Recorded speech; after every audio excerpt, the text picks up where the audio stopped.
एक नगर में भद्रसेन नाम का राजा रहता था।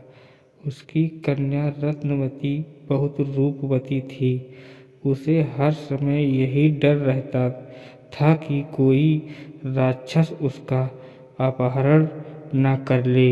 उसके महल के चारों ओर पहरा रहता था, फिर भी वह सदा डर से कांपती रहती थी। रात के समय उसका डर और भी बढ़ जाता था। एक रात एक राक्षस पहरेदारों की नज़र बचाकर रत्नवती के घर में घुस गया। घर के एक अंधेरे कोने में जब वह छिपा हुआ था तो उसने सुना कि रत्नवती अपनी एक सहेली से कह रही है, यह दुष्ट बिकाल मुझे हर समय परेशान करता है, इसका कोई उपाय कर। राजकुमारी के मुख से यह सुनकर राक्षस ने सोचा कि अवश्य ही बिकाल नाम का कोई दूसरा राक्षस होगा जिससे राजकुमारी इतनी डरती है। किसी तरह यह जानना चाहिए कि वह कैसा है, कितना बलशाली है।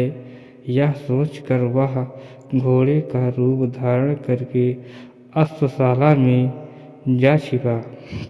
उसी रात कुछ देर बाद एक चोर उस राजमहल में आया। वह वहाँ घोड़ों की चोरी के लिए ही आया था। अश्वशाला में जाकर उसने घोड़ों की देखभाल की और अश्वरूपी राक्षस को ही सबसे सुंदर घोड़ा देखकर वह उसकी पीठ पर चढ़ गया।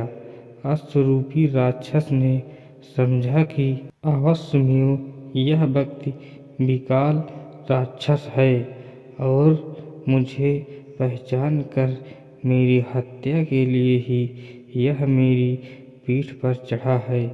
किंतु अब कोई चारा नहीं था। उसके मुख में लगाम पड़ चुकी थी। चोर के हाथ में चाबुक थी। चाबुक लगते ही वह भाग खड़ा हुआ। कुछ दूर जाकर चोर ने उसे ठहरने के लिए लगाम खींची, लेकिन घोड़ा भागता ही गया। उसका वेग कम होने के स्थान पर बढ़ता ही गया। तब चोर के मन में शंका हुई, यह घोड़ा नहीं बल्कि घोड़े की सूरत में कोई राक्षस है जो मुझे मारना चाहता है। किसी ऊबड़ खाबड़ जगह पर ले जाकर यह मुझे पटक देगा, मेरी हड्डी पसली टूट जाएगी। यह सोच ही रहा था कि सामने वट वृक्ष की एक शाखा आई। घोड़ा उसके नीचे से गुजरा। चोर ने घोड़े से बचने का उपाय देखकर शाखा को दोनों हाथों से पकड़ लिया। घोड़ा नीचे से गुजर गया। चोर वृक्ष की शाखा से लटक कर बच गया। उसी वृक्ष पर अश्वरूपी राक्षस का एक मित्र बंदर रहता था। उसने डर से भागते हुए अश्वरूपी राक्षस को बुलाकर कहा, मित्र डरते क्यों हो? यह कोई राक्षस नहीं बल्कि मामूली मनुष्य है।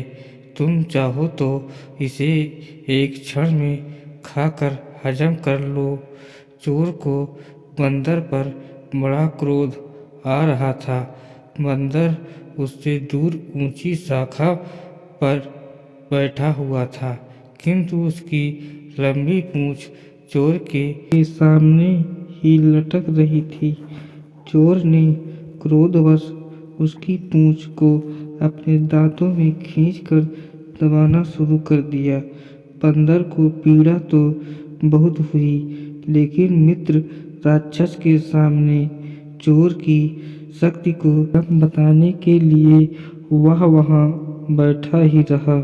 फिर भी उसके चेहरे पर पीड़ा की छाया साफ नजर आ रही थी। उसे देखकर राक्षस ने कहा, मित्र, चाहे तुम कुछ ही कहो, किंतु तुम्हारा चेहरा कह रहा है कि तुम विकराल राक्षस के पंजे में आ गए हो।